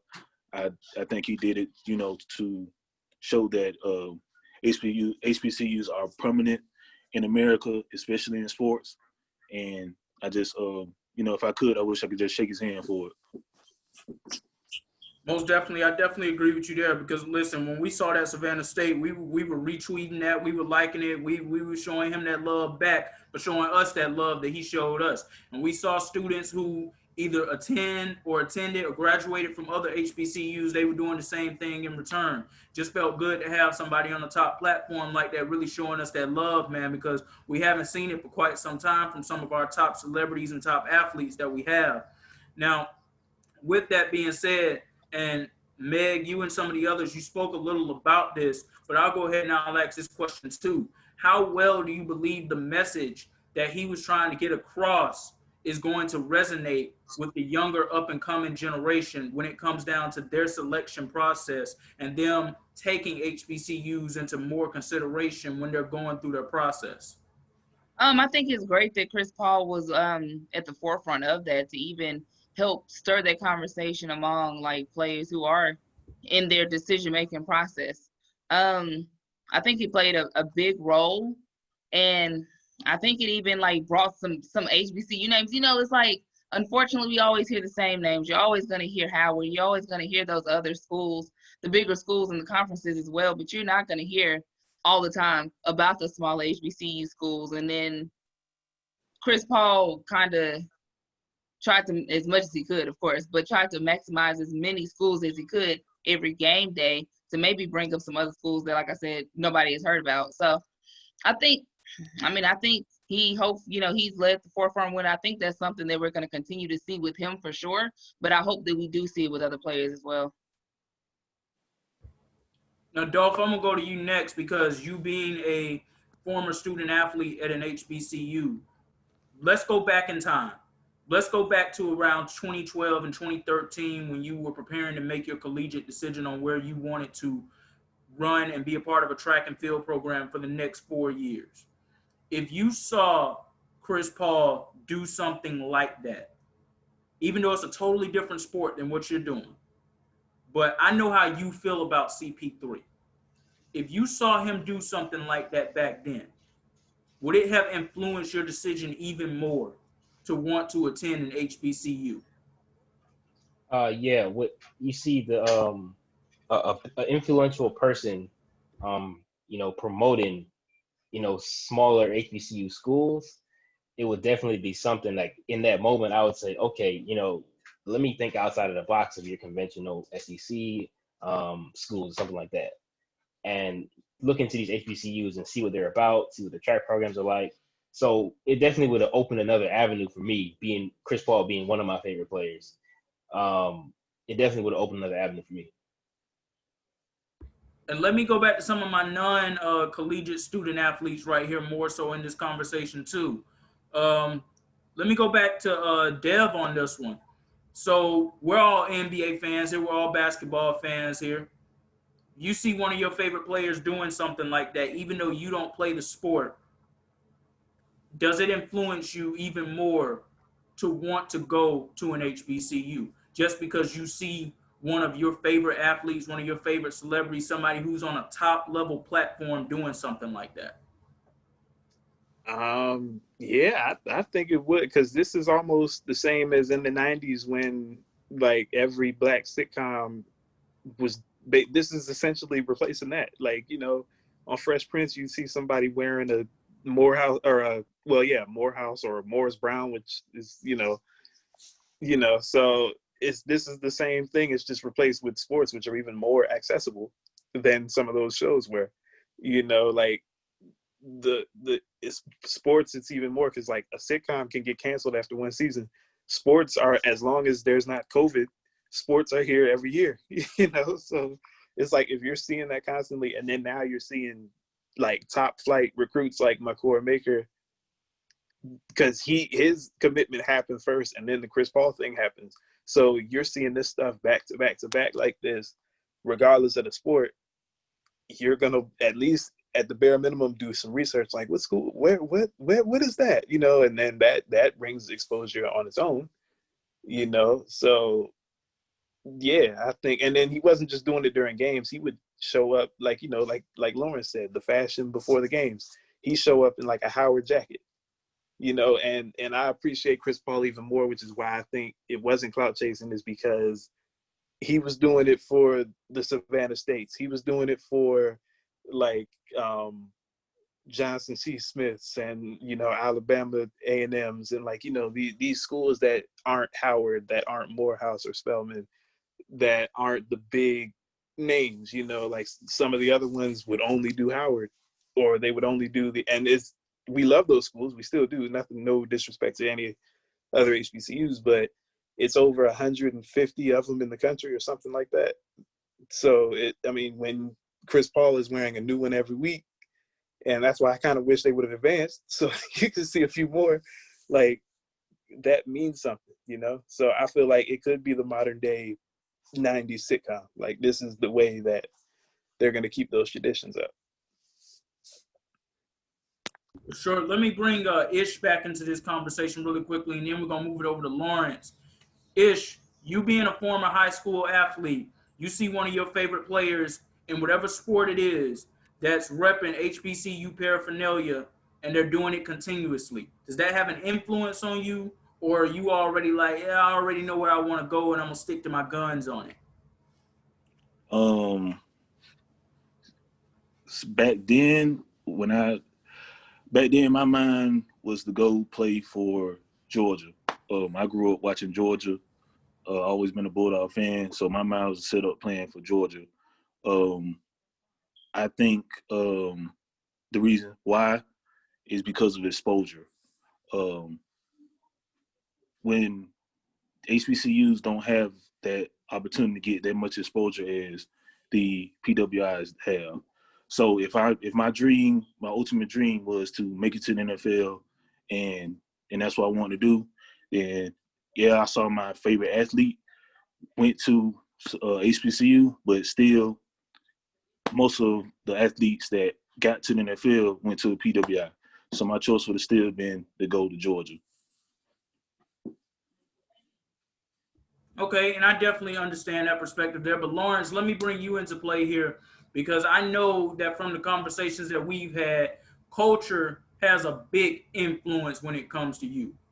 Music, athletics, any of this stuff.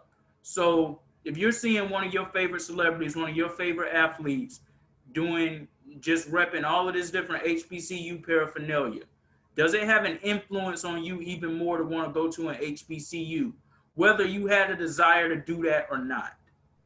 Oh yeah, for sure. And I feel like we've seen that phase before in the late, I want to say late or early, or throughout the 90s, where you would see shows like Martin or Fresh Prince promote wearing HBCUs, or even Living Single with Queen Latifah.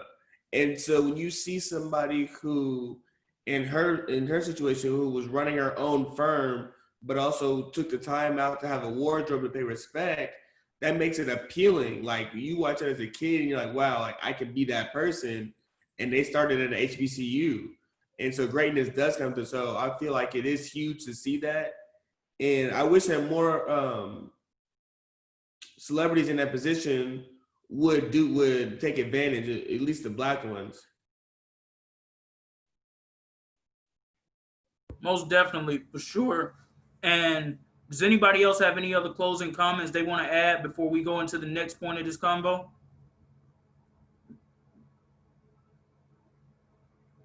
All right, so we're going to get ready to bring it on down to the home stretch now. And that's simply, you know, what are the next steps that need to be taken when it comes down to not necessarily the athletes choosing HBCUs, but the HBCUs doing a better job, I should say, of marketing themselves as a place that those top athletes should want to go.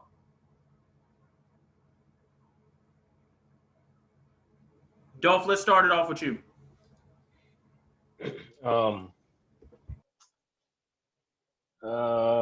As far as the HBCUs, what can they do? Outside of athletes, I would say it's just got to be better ran. Savannah State, you know, when we were there, it was a lot of it's great culture, great environment. My experience was great, but there was still a lot of issues for other students. So when those students have those issues, you know, they leave the school. So the retention rate is bad, you know, and then they talk bad about the school. Parents may talk bad about the school. So it's just pushed out there that HBCUs aren't well ran, and there isn't a place where, you know, your athletes should go. So what it is going to come down to more and more athletes getting there, and, you know, getting word out about, you know, the programs and the environment. But at the end of the day, to me, it's going to come down to internally, you know, the schools are going to need to be better ran. Finances is something that needs to be, you know, definitely addressed, because you have a lot of money coming into these schools, but you don't see where those finances are going. So that's the biggest thing for me that I can think off the top of my head. I definitely agree with you there. And let me ask you this, because maybe you feel differently about this than I do, and then I'll go to Ish after this too. Do you feel that maybe they could have used the community that was around them, that being Savannah, Georgia, one of the heartbeats of the whole state, and then you have a beach like Tybee as well? Do you feel that is something that they should have used to help market it more in the recruitment process, or do you feel different about that? No, definitely, because Savannah's a tourist city. So you got to you got to appeal to that environment. You know, you got to get the community to support you. And then, you know, you'll have all these other tourists who coming in for different events. They'll stop by to your athletic events, and, you know, it'll get word around, you know, to outside of your community that, hey, this is what's going on in Savannah. They're doing big things out in Savannah, and just any other place in general. You know, use your community and get that support, because that's the biggest thing with the HBCUs. They don't have the support, and because they don't have the support, they don't have the funding. You know, facilities aren't as good as they should be compared to other colleges, and so it's all a chain effect. You know, if you can get that support from not only the community, but from your previous athletes, then, you know, it can definitely, you know, get better as time goes on. Ish, let me come to you next on this convo, because especially when it comes down to that speaking point that I had there about Savannah State could have probably done a better job of actually promoting the city or marketing the city that they had around them. Savannah being a tourist city, like Randolph said, and then you got a beach like Tybee. Now, I know for those of us who were in Savannah for an extended period of time, we probably feel different about Tybee now than we felt about it when we first arrived there. But with that being said, you know, do you feel that they probably should have done a better job of using that as a marketing tool when they were recruiting these student athletes? So the question was, what HBCUs need to do to marketing themselves to get top athletes, right? Right. HBCUs need to find a way to get that exposure. I don't know how they can, but I think what top athletes see, they see themselves, imagine themselves being on ESPN, being on the top 10, them showing their highlights, them getting their phone calls from their friends like, hey, I just saw you on TV, man. You did a good job and all that. And I think if the HBCUs could get a contract television deal, so that way their games get promoted, their classic games get promoted, and I think if they could form a way that they like the bowl games, if they could form a way that they could have games like that, they can continue to get their exposure, and that way athletes can see like, well, these athletes are on TV as well. Their highlights getting showed on ESPN as well. They're getting famous as well. People are trying to follow them on Instagram and Twitter as well and try to get to know them. So I don't need to go to the PWI to get to where I need to go as far as the NBA, NFL, and all that. I can go to the HBCU. I still get the same exposure. I still get the same endorsements. I have the Nike check on my uniform, and I have the Nike cleats and all the fancy stuff, gear, just like the PWIs have. And I think that will be the key to getting top athletes, just them working out a way to get that exposure and getting those endorsement deals. That way they don't have to go to Oregon to wear the fancy, nice uniforms, or they don't have to go to other school, to look good and all that.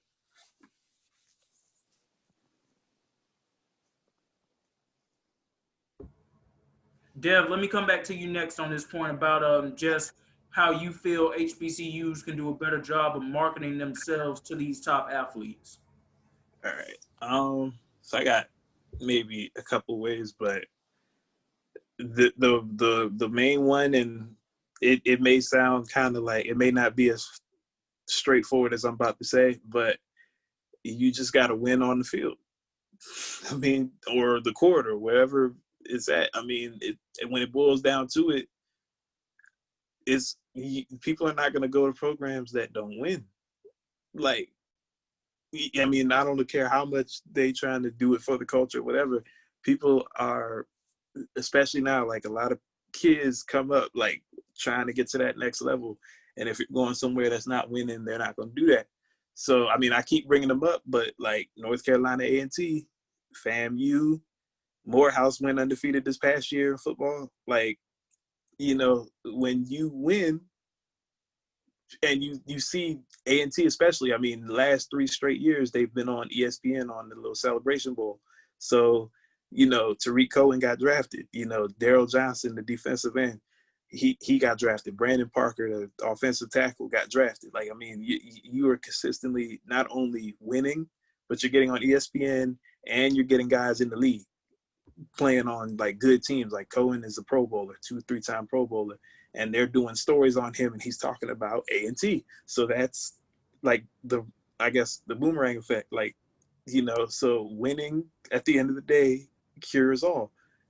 And I feel like another thing, this is not really so much the HBCUs, their hands are kind of tied with this, but I feel like if the NCAA lets not necessarily schools pay the kids, but like the idea that kids can make money off of themselves and market themselves, I think that can help too. Because like, especially for basketball, if you're somebody like Mikey Williams, you can have like a YouTube channel, or you can have a TikTok or something, and it won't matter where you go, people are going to see you, and they're going to see you balling, and they're going to fill the seats up to come see you, bring outsiders, and that helps too. Like, I mean, that's, like I said, that's beyond HBCU's control, but like if players themselves are allowed to make money off of themselves, they can go wherever they want, and it won't and I feel like that'll open the door a little bit too for guys, because it's like, yeah, if you're the best ever, they're going to follow you everywhere, and so I guess those are the main 2 things for me. Lawrence, let me come down to you next before we come down to our final point of where we're going with this.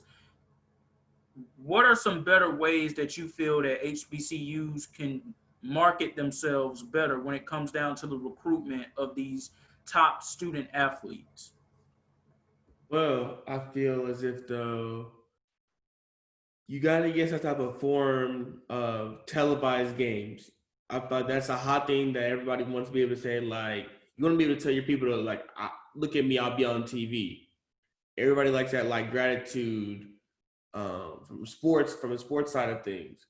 So whether that may be with like bringing it back to BET, getting with TV1 or something, you have to be able to build that way. You have to be able to, you know, maybe make some adjustments conference-wise to be able to give it the most competitive.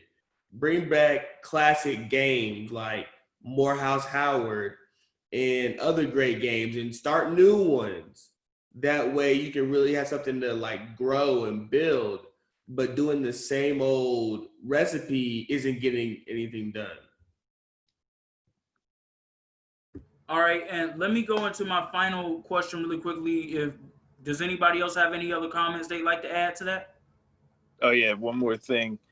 I think it's a student body thing as well, because I noticed a lot more at the northern schools. I don't see as much at the southern schools as the issue, but in the northern schools, it's a lot of, like at Morgan, there's a level of like apathy with the student body where, because they've been so bad, people just, there's a lot of animosity between the athletes and the student body. So like the athletes are like, y'all don't support us at games, and then the students are like, well, y'all are trash. So I mean, but like at the white schools, I mean, I'm gonna call it what it is. Like even the worst schools, them games be packed. Like, you know, Kansas State basketball, don't nobody care about it, but when they play Kentucky, that arena's sold out. You know, they're throwing T-shirts and playing Sweet Caroline and whatnot. You know, so we need those type of atmospheres at our areas. I see that a lot more at the southern schools. Like, you know, they really, I mean, maybe it's just the outside looking in, but like, I mean, I really see it. There's a lot more school spirit.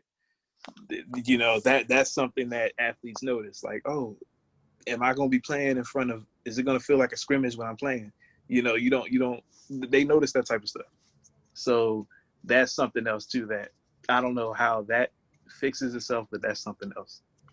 Well, let me just say this, and I know that Ish and Randolph can appreciate, and they'll also agree with what I'm about to say. It is an issue at Southern schools as well. We were one of those Southern HBCUs where that was an issue of, especially with Randolph and I, our freshman year, we would be going to the football games, and the stadiums would be embarrassingly empty. Yep. But when we would go out there and we would watch the games, we would understand why. As much as we love Savannah State, we're going to call it like it is. We sat through some piss poor football seasons. All right? That's just the reality of the situation with that there. But we'd be coming back from games, and we'd be going to the student union to grab something quick to eat or whatever. And there would be more people in the student union watching the Alabama game. Right. Than coming to watch our games. So it's an issue all around. Here too. Yep. Right. And go that ahead, goes back to Ish, speak more on it. Hold on. I mean, that goes back to Devon's first point, where what they have to do, they had to win more. And because, you know, the performances were so bad, you know, students was just like, hey man, we're not going to waste our time to go watch them play, because, you know, it's no point. So it definitely goes back to his first point. Like, they just got to win more. Ish, you got anything you want to add to that? No, I'm just saying, you know, I think throughout my whole college career, I didn't even stay for a quarter. One quarter. I think I just left after one quarter and never went back to a game. But I was telling some of my coworkers of mine that when they moved to Division II and played, you know, in the SIAC, and I just saw, you know, the improvement of the football team, and I was just so anxious. I was just so happy to go to a game, because I was just like, dang, they did a 360 within one season of playing in the SIAC, and I was like, I got to go watch them play. And then the homecoming game, I stayed and watched them play the whole game. Yeah, homecoming really be the only games that be full. Yeah. Like, and that be mostly alumni. The rest of us be in the quads turning up. So yeah. Even though that's how Makur Maker got to Howard, because he went to Howard homecoming. So that's another sales pitch. And then Howard is one of the famous HBCUs, because you got Diddy and other celebrities that they always went to Howard, so they got that pool to get him there. Right. Sure. Speaking of Howard alums, let me just say before I move on to my next point about this whole thing, rest in peace to the legend Chadwick Boseman, Howard alum himself. Rest in peace to Black Panther himself. Just wanted to go ahead and fit that in there. But yeah, I agree with everything that you guys are saying there. Lawrence, you got anything you want to add to this really quickly? No, I'm good. Okay, because listen, one of the big things for me being in Florida last year and me being on my job, I wish I had been able to come to homecoming because I sat through 4 straight years of losing football at Savannah State. And when it came down to that freshman year in particular, we all wanted to have that school spirit, but I don't know if Ish went to this game or not, but me and Randolph did. When they were out there getting blown out by Fort Valley State University, that was pretty much the breaking point for us. You said freshman year? Oh, that was y'all Yeah, freshman It was year. our freshman year. Yeah. Okay, my freshman year they won against Fort Valley, and I think that was one of the only games that they won my freshman year when the Fort Valley came to Savannah State. All right, and let's move on to our very last point in this. And Dev, you kind of segued us into this a little too. What do we have to do a better job of as alums of these HBCUs to sell our schools to these top student athletes? Man, well, I mean, besides, donating money when we can, because that's probably one of the biggest problems that we have and by we, I mean, like us as Black schools, is that we don't give back to our schools, like barely at all in some cases. And it's like, you see like Arkansas for the white schools, like Jerry Jones always giving money to Arkansas, and they're terrible, but he still be giving them money. Phil Knight got Oregon living lavishly, like stuff like that. Like, I mean, granted, we don't have Jerry Jones money. Well, some of us don't, but I mean, we got to do something. Like, I remember my grandfather was telling me, he's a Howard grad, that he would just give stuff, like he might give $30 here, $30 there, and he would just do it every few months when he could. And, that adds up eventually, and to the point that they actually like recognized him because he helped raise a lot of money for like the Howard Theater. So stuff like that. Just giving money is one thing that's like the cure-all for everything. And then besides that, I guess definitely just going harder in general for our schools, like, wearing our para and, telling people about us and, just things like that, I guess, pretty much. Look, I'm definitely with you on that point. Look, I go into work and I'll happily wear my Savannah State paraphernalia whenever I can. Ish, you got anything you want to add to this? I mean, honestly, it's just money. We just gotta, I know it's kind of hard, but I think that's the only key. We just gotta donate money so that we can build better resources for our schools, and that's the difference between, the PWIs. They got them the alumni to donate their money, and they get those big old football fields. Like, they got an indoor practice field and an outdoor practice field. What you need those facilities for? And then they got top-notch facilities. Like, they got leather couches in their locker rooms. They got TVs in their lockers. They got plug-in things to charge their iPhones. Like, it's ridiculous, the stuff, but that becomes from money from the alumni. They just give it to them, and then they use it because they like, well, we know we want to be relevant in the sports world, so we got to put them additional money out to get the top-notch players, and that's what we have to do as far as alumni to HBCUs. We just got to give something. I mean, I know we can't give $5,000 out of off the hand, but I think if we just donate something and we all contribute to it, it'll be better than nothing. I definitely agree with you on that one there. And before I move on to Lawrence on this point, I just want to ask you this real quick.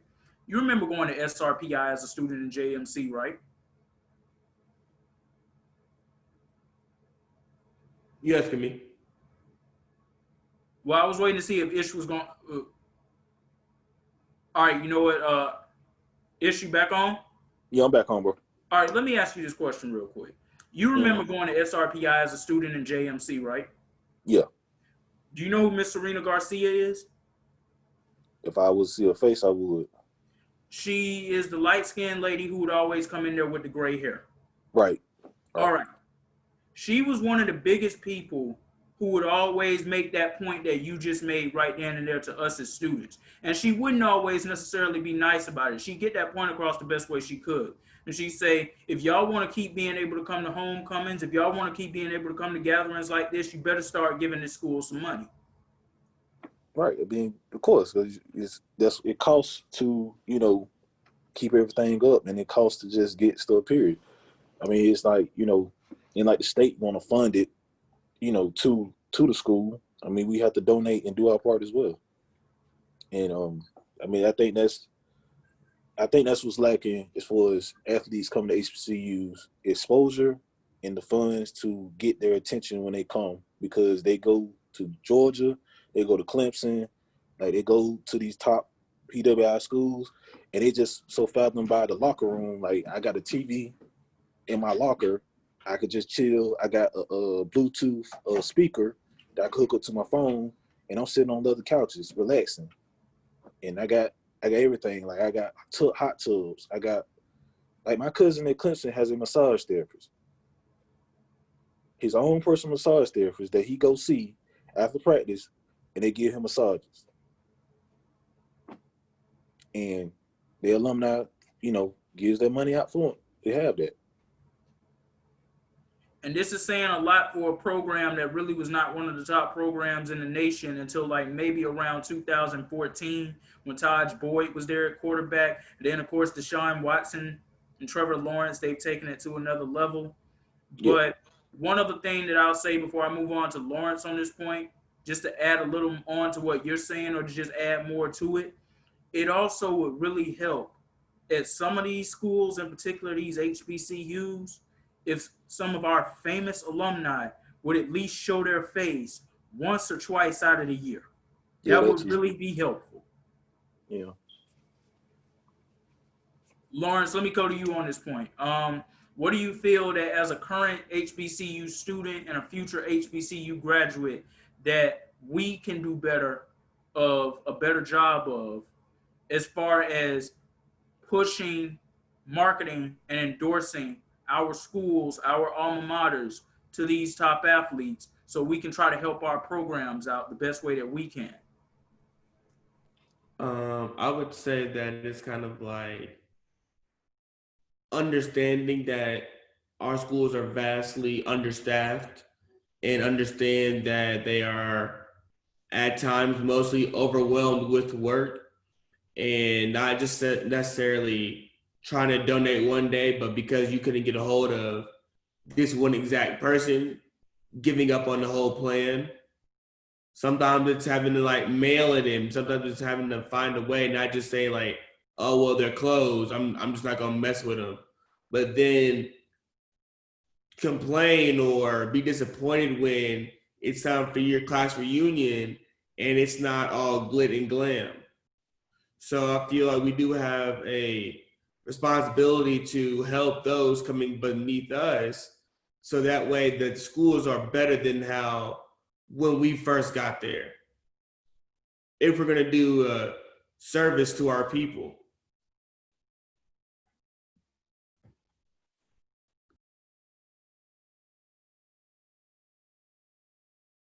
All right, there we go. I definitely agree with you on the points that you made there. And Dolph, go ahead, bring it home for us.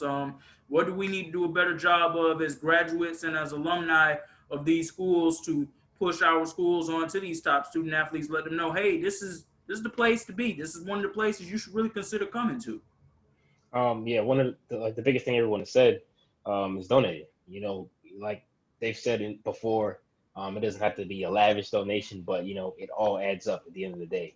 And if the alumni as a whole can continue to not only donate but support the current athletes, students who are at these programs, and also enlighten the next generation on what's really out there, what value these programs and these schools have to offer, it can definitely start to give them something to think about as far as their decision on the next level. But definitely, like what Ish said, it comes back to the schools. Like, they got to get that exposure, because the main thing is athletes coming out of high school, they want to go to college so they can get to pros. And if they're not seeing that from HBCUs, they're not really going to want to go. So us as alumni, we got to start supporting and giving back to our schools, so they can so the kids now and the kids going forward can have better opportunities and more opportunities than we had when we were there. I definitely agree with you on that point. But by you being the only other student athlete that we have left here tonight, everybody else has had to slide off, and we appreciate everybody who came in and joined us for this great conversation that we had tonight. We've definitely had a lot of fun here tonight and also spoke on some real issues as well. But let me just ask you this. How do you push your program to these student athletes up and coming? In particular, your experiences with a coach like Coach Ted Whitaker. And the reason I ask you that is because in 2015, when I was getting ready to go back to Savannah State for my sophomore year, my cousin, Chris, who is now the head coach of the track and field program at Mississippi State University, shout out to Chris. When he found out that I went to Savannah State, the first thing he asked me was, "You know who Coach Witt is?" I was like, "Yeah, I know who Coach Witt is." And he couldn't stop talking about this man. And I was just in awe of the fact that, hold on, you went to Mississippi State and you know who this man is, who coaches at this little small HBCU who's barely on the map. And that's when I figured out then too that he was taking y'all to these bigger meets to see these bigger schools and things like that too. But how exactly do you push that to these student athletes as well to show them that your experience was very much worth it and they can have one that will be the same way, if not even better? Well, a lot of high school athletes, they really don't know, eventually where they're going to go.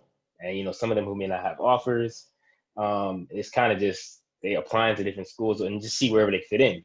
So for me, it's kind of, anytime I run into athletes, whether they be at the gym or I'm at the track, you just kind of got to connect with people and just kind of figure out what their plans are. You see their athlete. Where are you trying to go? Are you looking into HBCUs? And if you are, what specific schools are you looking into? And just sharing my experiences with them. And if they were to decide to go to, an HBCU, what can you expect? And it's really as simple as connecting with them and just letting them know what's actually out there outside of your conventional schools and having them think differently, because, you can have those football players who they just want to go pro. They want to go pro, but they would go to one of these programs and they will be sitting, 3 years to finally play their 4th year. That's if they get the opportunity to. When, they can go to an HBCU and they can get more playing time and they can actually develop, they may actually develop a lot better and eventually possibly get that exposure, some exposure compared to, just sitting at a school like Alabama for, 3-4 years. Even though, some of the kids who do sit at Alabama 3-4 years do end up going pro with that last season. But still, just connecting with them and try to figure out and have them to think outside the box of their conventional schools. All right. And does anybody have any closing thoughts they'd like to add to any of this before we end this show?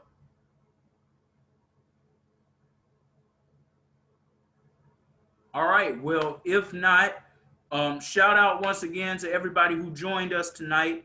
Shout out to you all for staying on as long as you did. We know we have some lengthy conversations here, but we like to give everybody a chance to really get some things off their chest here on this platform that we have here. Dev, do you have something you want to add?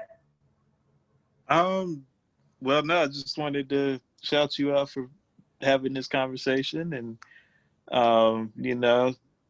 shout out to everybody that's putting on for their HBCUs, pretty much. Most definitely. I definitely echo those sentiments as well. We're going to get ready to close it out, but let me go on a different note here. Shout out to the hard-playing Miami Heat. They went up 2-0 tonight in their series against the Boston Celtics. Butler is absolutely coming in and changing that place around for the better. The Heat already had a good culture in place. Shout out to the Denver Nuggets for not giving up and playing basketball the right way. We're not going to speak on the Los Angeles Clippers. Y'all can hear me speak on that on another platform where I will absolutely be unloading the clip on them tomorrow night on the WSAN network, where I do I'm unloading too. great Motor City Mad Mouth Scott Morganroth. You all can catch me tomorrow night. I will have this show as well as that show uploaded on my YouTube channel. Dolph will also have this show uploaded on his YouTube channel. But once again, we hope everybody has enjoyed this conversation we've had tonight, and we look forward to seeing you guys the next time. We'll see you when we see you. All right, guys.